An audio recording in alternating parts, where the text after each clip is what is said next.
الحمد لله رب العالمين والصلاة والسلام على سيد الأنبياء والمرسلين أما بعد فأعوذ بالله من الشيطان الرجيم بسم الله الرحمن الرحيم الصلاة والسلام عليك يا رسول الله الصلاة والسلام عليك يا حبيب الله الصلاة والسلام عليك يا نبي الله وعلى آلك وأصحابك يا نور الله মাদানী চ্যানেলের দর্শকবৃন্দ উপস্থিত হয়েছি মাদানী চ্যানেল বাংলার ধারাবাহিক অনুষ্ঠান মৃত্যুসজ্জায় বুজুর্গানে দ্বীনের উপদেশ। এই অনুষ্ঠানে আপনাদের সকলকে আরও একবার জানাই সাদর আমন্ত্রিত শুভেচ্ছা অভিনন্দন। দর্শকবৃন্দ, আমরা এই অনুষ্ঠানে আল্লাহ পাকের মহান ব্যক্তি যারা রয়েছেন, আল্লাহ পাকের দরবারে যাদের ইজ্জত রয়েছেন, আল্লাহ পাক যাদেরকে ইজ্জতওয়ালা বলেছেন, আল্লাহ পাক যাদেরকে দুনিয়া আখিরাতে ইজ্জত দিয়েছেন, এমন ব্যক্তিদের আল্লাহর বন্ধু যারা আউলিয়া কেরাম যারা রয়েছেন, তাদের মহান মূল্যবান উপদেশ নিয়ে আমরা এই অনুষ্ঠানকে সাজিয়ে থাকি এবং এই মহান মূল্যবান উপদেশের উপরেই আমরা আলহামদুলিল্লাহ অনুষ্ঠানকে সাজিয়ে থাকি। তো আসুন আজও আমরা ইনশাআল্লাহ কারীম একটি খুবই গুরুত্বপূর্ণ বিষয়ের উপর আমরা আলোচনা করব। আসল শুরুতেই দুরূদ শরীফের ফজিলত আমরা শ্রবণ করি। আমাদের প্রিয় নবী রসুল আরবি হুজুরে পুর নূর সাল্লাল্লাহু আলাইহি ওয়াসাল্লাম ইরশাদ করেন, মান সাল্লা আলাইয়া ফি ইয়াউমিন আলফা মাররাতিন লাম ইয়ামুত হাত্তা ইয়ারা মাকআদাহু মিনাল জান্নাহ। অর্থাৎ যে ব্যক্তি দিনে 1000 বার দুরূদ শরীফ পাঠ করবে, সে ততক্ষণ পর্যন্ত মৃত্যুবরণ করবে না যতক্ষণ না সে জান্নাতে তার স্থান দেখে না নিবে। সুবহানাল্লাহ। মাদানী চ্যানেলের দর্শকবৃন্দ, আসুন আমরা নিয়ত করি দিনে 1000 বার দুরুদে পাক পাঠ করা কঠিন কোনো বিষয় নয়। হয়তো আপনার মনে হচ্ছে হুজুর এটা আমি কীভাবে পড়তে পারি। সহজভাবে আমরা যদি সংক্ষিপ্ত ছোট আকারের দুরূদ শরীফ পাঠ করি, হয়তো আমাদের কাজটা অনেকটাই সহজ হয়ে যাবে। যেমন সাল্লাল্লাহু আলা মুহাম্মদ, এই দুরূদ শরীফটা আমরা চাইলে পড়তে পারি, আর এটি 1000 বার পড়তে বেশিক্ষণ সময় লাগবে না। তো আসুন আমরা নিয়ত করি অধিক হারে দুরূদ শরীফ পাঠ করব। আসুন সকলে একবার মহাব্বতে দুরূদ শরীফ পড়ে নিই। সল্লু আলাল হাবিব সাল্লাল্লাহু তাআলা আলা মুহাম্মদ সাল্লাল্লাহু তাআলা আলাইহি ওয়াসাল্লাম। মাদানী চ্যানেলের দর্শকবৃন্দ, আজ আমরা শুনব হাসান বসরি রহমতুল্লাহ তাআলা আলাইহির একটি চমৎকার উপদেশ এর উপর, আর তা হচ্ছে মুমিনের বিষয়ে। ইমাম হাসান বসরি রহমতুল্লাহ তাআলা আলাইহি হিলিয়াতুল আউলিয়া এর কিতাবের মধ্যে রয়েছেন। ইনি বলেন, নিশ্চয় মুমিন সকাল সন্ধ্যা নিজের নফসকে সন্দেহের চোখে দেখে, সে সর্বদা নিজেকে জবাবদিহিতা করে এবং নিজের হিসাব নিজে নেয়। সুবহানাল্লাহ। মাদানী চ্যানেলের দর্শকবৃন্দ, আমরা যদি দেখি এই বাণীর উপরে আমাদের আলোচনা যদি আজকে আমরা করি, তা হচ্ছে মুমিনের বিষয়ে আমরা আজকে আলোচনা করব। আর একজন মুমিনের পরিচয় কি, একজন মুমিনের কাজ কি? আলহামদুলিল্লাহ, আমরা সবাই মুমিন নিজেকে দাবি করি। তো মুমিনের প্রথম যে কাজ তা হলো কি? হাসান বসরি রহমতুল্লাহ তাআলা আলাইহি বললেন যে মুমিন সকাল সন্ধ্যা নিজের নফসকে সন্দেহ করে এবং সে সর্বদা নিজেকে জবাবদিহিতা করে, এর পাশাপাশি নিজের হিসাবও নেই। তাহলে 3টা বিষয় আমরা বুঝতে পারলাম। নাম্বার 1, সে সকাল সন্ধ্যা নিজের উপর নিজেকে সন্দেহ করবে, অর্থাৎ নিজের নফসকে সন্দেহের চোখে দেখবে। নাম্বার 2, সে নিজেকে জবাবদিহিতা করবে প্রত্যেকটি কাজের, কেন করব, কি লাভ, আল্লাহর পক্ষে না বিপক্ষে, আল্লাহ পাক এর উপর রাজি হবে নাকি হবে না। এবং 3য় নম্বর যেটা, এটা হচ্ছে সে নিজের হিসাবও নিবে, জবাবদিহিতার পাশাপাশি হিসাব নেবে সারা দিনের। যেমন আমরা যদি দেখি হযরত ওমর রাদিয়াল্লাহু তাআলা আনহু, ইনি সারা দিনের হিসাব নিতেন। নিজের কক্ষে বসে সারাদিন কি করেছেন প্রত্যেকটা কাজের হিসাব নিতেন। কোনো কাজ যদি এমন হতো, ভুল হতো, তাহলে এটার জন্য ইনি নিজেকে শাস্তি দিতেন, নিজের নফসকে শাস্তি দিতেন। তো যারা দর্শক আছেন, আমরা একটু চিন্তা করি যে হাসান বসরি রহমতুল্লাহ তাআলা আলাইহির এই বাণী, এই উপদেশ যে মুমিন সে সকাল সন্ধ্যা নিজের নফসকে সন্দেহ করবে, কিন্তু আজ আমরা যেন এর উল্টোটা, আমরা সকাল সন্ধ্যায় আমার পরিবারের, আমার আত্মীয় স্বজন, আমার আশেপাশে যারা আছে তাদেরকে সন্দেহ করে বসছি।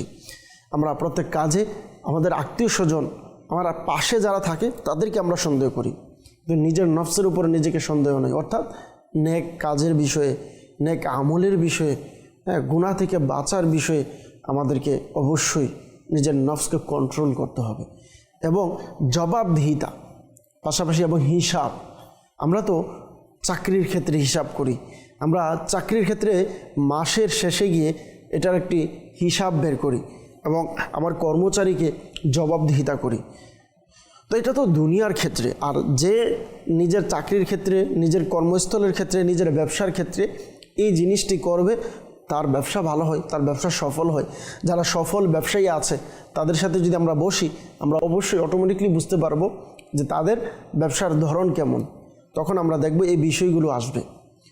তো আমরা যদি নিজের নফসকে কাবু করতে চাই এবং নিজেকে কামিয়াব করতে চাই, তাহলে আমাদেরকে নফসের উপরে জবাবদিহিতা করতে হবে এবং এটারও হিসাব নিতে হবে।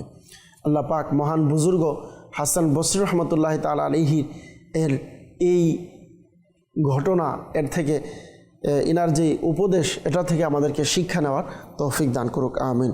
সল্লু আলাল হাবিব সাল্লাল্লাহু তাআলা আলা মুহাম্মদ সাল্লাল্লাহু তাআলা আলাইহি ওয়াসাল্লাম। আমরা শুনলাম হাসান বসরি রহমতুল্লাহ তাআলা আলাইহির যেই কথা বা ইনার উপদেশ। আসুন দ্বিতীয় নম্বর সেগমেন্ট, তা হচ্ছে হুজুরপুর নূর সাল্লাল্লাহু আলাইহি সাল্লামের হাদিসে মুবারকা। জি হ্যাঁ, ইমাম হাসান বসরি রহমতুল্লাহ তাআলা আলাইহি যে মুমিনের ব্যাপারে বলেছেন, এই মুমিনের ব্যাপারে হুজুর সাল্লাল্লাহু আলাইহি সাল্লাম কী বলেছেন হাদিসে পাকের মধ্যে, তা আমরা শ্রবণ করার চেষ্টা করব ইনশাআল্লাহুল কারীম। হুজুর সাল্লাল্লাহু আলাইহি সাল্লাম ইরশাদ করেছেন, লাল মুমিনু আকরামু আলাল্লাহি মিনাল মালাইকাতি আল্লাযীনা ইনদাহু। অর্থাৎ মুমিন ব্যক্তি আল্লাহর কাছে তার নিকটবর্তী ফেরেশতাদের চেয়েও বেশি সম্মানিত। সুবহানাল্লাহ, একজন মুমিনের কি মর্যাদা মহান আল্লাহ পাকের নিকট। আমরা শুনলাম যে হুজুর সাল্লাল্লাহু আলাইহি সাল্লাম ইরশাদ করলেন যে মুমিন ব্যক্তি আল্লাহর কাছে তার নিকটবর্তী ফেরেশতাদের চেয়েও বেশি সম্মানিত একজন মুমিন। সুবহানাল্লাহ। এবং অপর হাদিসে পাকের মধ্যে দাউদ শরীফের হাদিস এবং ইমাম তিরমিজি শরীফের মধ্যে 3556 নং হাদিসে মুবারকার মধ্যে ইরশাদ করেছেন, আল্লাহ লজ্জাশীল ও মহানুভব। যখন কোনো বান্দা তার দিকে দু হাত তুলে তখন তা খালি ফিরিয়ে দিতে লজ্জাবোধ করেন। সুবহানাল্লাহ। বললেন মুমিন যখন আল্লাহ পাকের নিকট দোয়া করে হাত তুলে তাকে খালি ফিরিয়ে দিবে, তার দোয়া কবুল করবে না, তার চাওয়াকে আল্লাহ পাক দিবে না, এটি আল্লাহ পাক লজ্জাবোধ করেন। সুবহানাল্লাহ, সুবহানাল্লাহ। মাদানী চ্যানেলের দর্শকবৃন্দ, একজন মুমিনের যে মর্যাদা আমরা বুঝলাম। তো আসুন আমরাও নিয়ত করি ইনশাআল্লাহুল কারীম, আল্লাহ পাক একজন মুমিনকে যে মর্যাদা দিয়েছেন, সেই মর্যাদা মাথায় রেখে মুমিনের যে কাজগুলো রয়েছে এইগুলো আমরা করার চেষ্টা করব। আল্লাহ পাক আমাদেরকে আমল করার তৌফিক দান করুক, আমিন। মাদানী চ্যানেলের দর্শকবৃন্দ, আমরা শুনেছি হাদিসে মুবারকার মধ্যে একজন মুমিনের কি ফজিলত, কি বরকত রয়েছে। আসুন আরেকটি সেগমেন্ট, তা হচ্ছে কুরআনে পাক। কুরআনুল কারীমের মধ্যে হুজুরপুর নূর সাল্লাল্লাহু আলাইহি ওয়াসাল্লাম উম্মতের উপরে এমন দয়া করেছেন যে হুজুর সাল্লাল্লাহু আলাইহি সাল্লামের উপর কখনো সাহাবাই কেরামদের ব্যাপারে, আবার কখনো কখনো আল্লাহ পাক হুজুর সাল্লাল্লাহু আলাইহি সাল্লামের উম্মতের ব্যাপারেও কুরআনুল কারীমের মধ্যে আয়াত নাজিল করেছেন, ফজিলত বর্ণনা করেছেন। যারা মুমিন রয়েছেন তাদের কি বরকত রয়েছে। জি হ্যাঁ, আসুন আমরা শ্রবণ করি মুমিনের ব্যাপারে মহান আল্লাহ পাক রব্বুল আলামিন কুরআনুল কারীমের মধ্যে কি ইরশাদ করেছেন। বললেন সূরা মুমিন। জি হ্যাঁ, বলার উদ্দেশ্য হচ্ছে যে মুমিনের যে বরকত আছে, আমরা এই সেগমেন্ট কুরআনুল কারীম থেকে মুমিনের ফজিলত শ্রবণ করব। এই সেগমেন্টে আমরা জানবো যে কুরআনুল কারীমের মধ্যে আল্লাহ পাক মুমিনের জন্য কি বলেছেন। আর সবচেয়ে বড় ফজিলত মুমিনের এটাই যে মুমিনের নামে একটি সূরা আল্লাহ পাক নাজিল করেছেন। সুবহানাল্লাহ। আর ওই সূরা মুমিন এর মধ্যে অসংখ্য গুণাবলী আল্লাহ পাক বর্ণনা করেছেন। পাশাপাশি মহান আল্লাহ পাক রব্বুল আলামিন সূরা মুনাফিকুন এর 8 নং আয়াতে আল্লাহ পাক ইরশাদ করেছেন, বিসমিল্লাহির রহমানির রহিম, ওয়ালিল্লাহিল ইজ্জাতু ওয়ালি রাসূলিহি ওয়ালিল মুমিনিন। সুবহানাল্লাহ। বললেন সম্মান তো আল্লাহর, তার রাসূল এবং মুমিনদের জন্য। সুবহানাল্লাহ। মাদানী চ্যানেলের দর্শকবৃন্দ, আমরা চিন্তা করি যে টাকা পয়সা ধন দৌলত সম্পদ এগুলোই আমাকে সম্মান দিবে। না, আপনি যদি নিজেকে একটু চিন্তা করেন, পৃথিবীতে অসংখ্য টাকা মালিক রয়েছে, কোটি টাকার মালিক, কিন্তু পৃথিবীতে তার সম্মান তেমন নেই, তার ইজ্জত তেমন নেই। মানুষ যদিও সম্মানের কারণ, এটাও আমরা অনেক সময় মনে করি যে ইজ্জত সম্মান টাকার কারণে করছে, কিন্তু যাদেরকে টাকার কারণে ইজ্জত করে সম্মান করে সত্যিকার অর্থে ওই ব্যক্তিকে সম্মান করে না, বরঞ্চ তার সম্পদের কারণে তাকে সম্মান করছে। কিন্তু একজন মুমিনকে হাকিকতে মানুষ হৃদয় থেকে দূর থেকেও তার জন্য দোয়া করে, তার জন্য ইজ্জত রাখে। আল্লাহ পাক আমাদেরকে প্রকৃতপক্ষে মুমিন হওয়ার তৌফিক দান করুক, আমিন। মাদানী চ্যানেলের দর্শকবৃন্দ, অপর আয়াতে মুবারাকার মধ্যে যদি আমরা দেখি, মহান আল্লাহ পাক রব্বুল আলামিন সূরা আহজাব এর 47 নং আয়াতে মুবারাকার মধ্যে মুমিনদের জন্য বিশাল বড় সুসংবাদ আল্লাহ পাক দিয়েছেন। মহান আল্লাহ পাক রব্বুল আলামিন কোরআনুল কারীমের মধ্যে ইরশাদ করেছেন, ওয়াবাশশিরিল মুমিনিনা বিআন্না লাহুম মিনাল্লাহি ফাযলান কাবীরা, অর্থাৎ মুমিনদের জন্য সুসংবাদ দাও যে আল্লাহর পক্ষ থেকে তাদের জন্য রয়েছে মহা অনুগ্রহ। সুবহানাল্লাহ, বিআন্না লাহুম মিনাল্লাহি ফাযলান কাবীরা, মহা অনুগ্রহ, বিশাল বড় দয়া রয়েছেন মুমিনদের জন্য, এর জন্য সুসংবাদ দাও। সুবহানাল্লাহ, সুবহানাল্লাহ। তোমাদের এই চ্যানেলের দর্শকবৃন্দ, এটি হচ্ছে একজন মুমিনের মর্যাদা, একজন মুমিনের ইজ্জত। একজন মুমিনকে আল্লাহ পাক রব্বুল আলামিন কত মহাব্বত করে, কত ভালোবাসে, যে প্রথম আয়াতে আমরা শুনলাম যে আল্লাহ এবং তার রসুল পাশে মুমিনের জন্য ইজ্জতকে বরাদ্দ করেছেন। দ্বিতীয় নম্বরে আমরা শুনলাম যে মহান আল্লাহ পাক রব্বুল আলামিন যারা মুমিন রয়েছেন তাদের জন্য জান্নাতের প্রতিশ্রুতি দিয়েছেন, জান্নাত আল্লাহ তাআলা তাদেরকে দিবেন। সুবহানাল্লাহ। তো একজন মুমিন সে অবশ্যই আল্লাহ পাকের খৌফ রাখবে, আল্লাহ পাকের ভয় রাখবে। তো এর জন্যই তো আল্লাহ পাক তাকে জান্নাত দিবে। জি হ্যাঁ, আমরা হয়তো অনেক সময় শ্রবণ করেছি হযরত ওমর রাদিয়াল্লাহু তাআলা আনহুর জমানার খুবই চমৎকার একটি ঘটনা, যে হযরত ওমর রাদিয়াল্লাহু তাআলা আনহুর জমানার মধ্যে এক যুবক, সে গুনাহের মধ্যে, ব্যভিচারের মধ্যে লিপ্ত হতো, নারীর প্রতি আসক্ত হয়েছিল, পর নারীর প্রতি তার মহাব্বত চলে এসেছিল। কিন্তু সে যখনই গুনাহ করতে নিজেকে অগ্রসর করলেন, যার খোলাসা হচ্ছে ওই ব্যক্তি তখন শুধুমাত্র আল্লাহ পাককে ভয় করে, আল্লাহ পাকের মহাব্বতে, আল্লাহ পাকের খৌফ এর কারণে সে কিন্তু তখন নিজেকে ওই মহিলা থেকে বাঁচিয়ে নিলেন, এবং এক পর্যায়ে ওই ব্যক্তি শুধুমাত্র আল্লাহ পাকের ভয়ের কারণে মৃত্যুবরণ করেছে। হযরত ওমর রাদিয়াল্লাহু তাআলা আনহু ওই যুবকের মৃত্যুর কথা যখন শুনলেন, ইনি ইচ্ছা পোষণ করলেন তার জানাজায় অংশগ্রহণ করবে, কিন্তু ওই যুবকের পিতা বললেন যে তার জানাজা হয়ে গিয়েছে, দাফনও হয়ে গিয়েছে। তো হযরত ওমর রাদিয়াল্লাহু তাআলা আনহুর মতো একজন মহান ব্যক্তি, সাহাবী, তিনি ওই ব্যক্তির জানাজায় অংশগ্রহণ করতে চেয়েছিলেন, কিন্তু অংশগ্রহণ করতে পারেনি। কিন্তু তারপরেও তিনি রাদিয়াল্লাহু তাআলা আনহু ওই যুবকের কবরের পাশে গিয়ে বসলেন। যখন হযরত ওমর রাদিয়াল্লাহু তাআলা আনহু ইনি আয়াতে মুবারাকা তিলাওয়াত করলেন, যারা আল্লাহ পাকের ভয় রাখে, আল্লাহ পাকের নিকট দণ্ডায়মান হওয়াকে ভয় করে, তাদের জন্য রয়েছে মাকামা রাব্বিহি জান্নাতান, আল্লাহ পাকের নিকট তার জন্য দুটি জান্নাত রয়েছে। তো ওই কবর থেকে আওয়াজ আসলো যে হে ওমর রাদিয়াল্লাহু তাআলা আনহু, মহান আল্লাহ পাক আমাকে দুটি জান্নাত দান করেছেন। সুবহানাল্লাহ। মাদানী চ্যানেলের দর্শকবৃন্দ, দেখেন খুবই চমৎকার আমরা শুনলাম যে এটি হচ্ছে একজন মুমিনের শান। মুমিন আল্লাহকে ভয় করে, মুমিন আল্লাহ পাককে মহাব্বত করে, মুমিন আল্লাহকে ভালোবাসে, আবার পাশাপাশি আল্লাহর অনুগ্রহের উপর, আল্লাহর রহমতের উপরে তার আশ্বাস থাকবে, কিন্তু অবশ্যই আল্লাহ পাকের ভয়ও তার অন্তরে থাকবে। আর যারা ভয় করে তার জন্য কি বরকত আছে, আল্লাহ পাক রব্বুল আলামিন কোরআনুল কারীমের আয়াতে মুবারাকার যে ফজিলত, যে বরকত আল্লাহ বলেছেন, ওই যুবকের মাধ্যমে প্রতিশ্রুতি যে পূরণ করেছেন, এটিও আমরা শ্রবণ করতে পেরেছি। তো আসুন আমরা নিজেকে ওইভাবে তৈয়ার করি, নিজেকে রেডি করি যে আমি তো একজন মুমিন, তাহলে আমার চলাফেরা, আমার কাজে কেন এটা প্রকাশ পায় না যে আমি মুমিন? অনেক সময় আমরা নিজেকেই কোরআন হাদিসের ক্ষেত্রে হোক, দ্বীনের মাসআলার ক্ষেত্রে আমরা যেন বেপরোয়া হয়ে যাই, আমরা যেন এমন হয়ে যাই যে সব আমি জানি, আমার মস্তিষ্ক, আমার ব্রেন, আমার মানুষত্ব, বাস সব কিছু যেন নিজের উপরেই আমরা ফয়সালা করি। যদি আমার ব্রেন এটাকে ভালো মনে করে এটাই ভালো, আর যদি এটা খারাপ মনে করে তাহলে এটাই খারাপ। কোরআন হাদিস এই ব্যাপারে কী দিক নির্দেশনা দিয়েছেন, কোরআন হাদিস আমাদেরকে কি শিক্ষা দিয়েছেন, ওই দিকে আমাদের দৃষ্টি থাকে না। তো আসুন না, আমাদের ওঠা বসা চলাফেরা যেন অবশ্যই কোরআন হাদিস মোতাবেক হয়, মহান আল্লাহ পাক রব্বুল আলামিনের নির্দেশ মোতাবেক যেন আমাদের চলাফেরা হয়।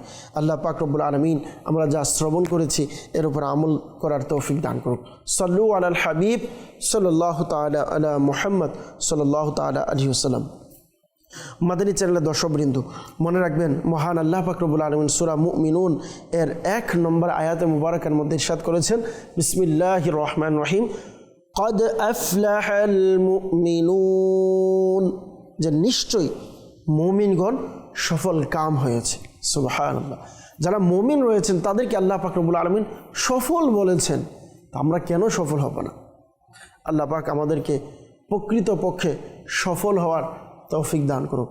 আসুন আমরা নিজেকে তৈয়ার করি, এইভাবে নিজেকে রেডি করি যে আল্লাহ পাক যে মুমিনকে পছন্দ করে, যে মুমিনের কথা কোরআনে পাকের মধ্যে এসেছেন, যে মুমিনের ফজিলত হাদিসে পাকের মধ্যে রয়েছে, যে মুমিনের গুণাবলী, মুমিনের আচরণের ব্যাপারে হাসান বসরি রহমতুল্লাহ তাআলা আলাইহি বলেছেন, সে মুমিন যেন আমি আপনি হতে পারি। আল্লাহ পাক আমাদেরকে ওই মুমিন হওয়ার তৌফিক দান করুক, আমিন। সাল্লু আলাল হাবিব সাল্লাল্লাহু তাআলা আলা মুহাম্মদ সাল্লাল্লাহু তাআলা আলাইহি ওয়াসাল্লাম। মাদানী চ্যানেলের দর্শকবৃন্দ, একজন মুমিনকে কেমন হওয়া চাই?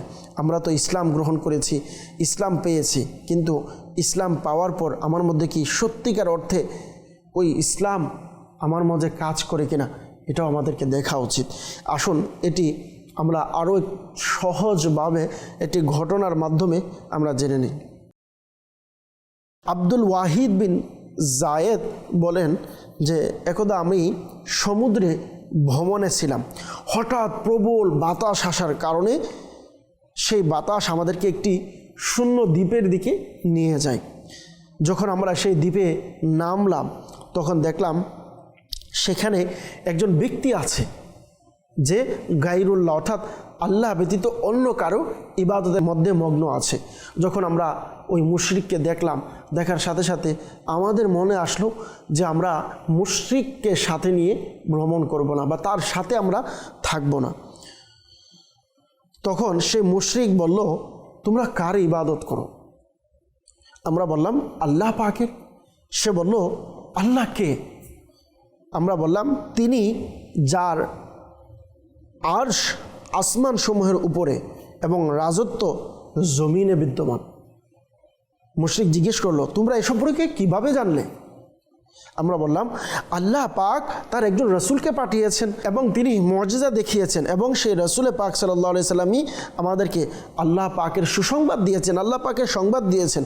আমরা বললাম যখন তিনি আল্লাহ পাকের পুরোপুরি বার্তা আমাদের কাছে পৌঁছে দিলেন তখন আল্লাহ পাক তাকে নিজের কাছে ডেকে নিলেন।